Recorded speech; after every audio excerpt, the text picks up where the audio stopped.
bacana.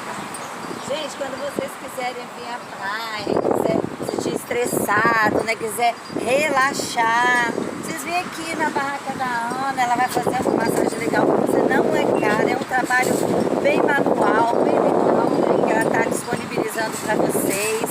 Vem aqui, Ana, deixa eu perguntar uma coisa aqui.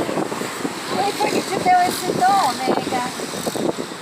Foi primeiramente eu senti chamado para fazer o curso e fui me adaptando, fazendo outro, aí que eu sei.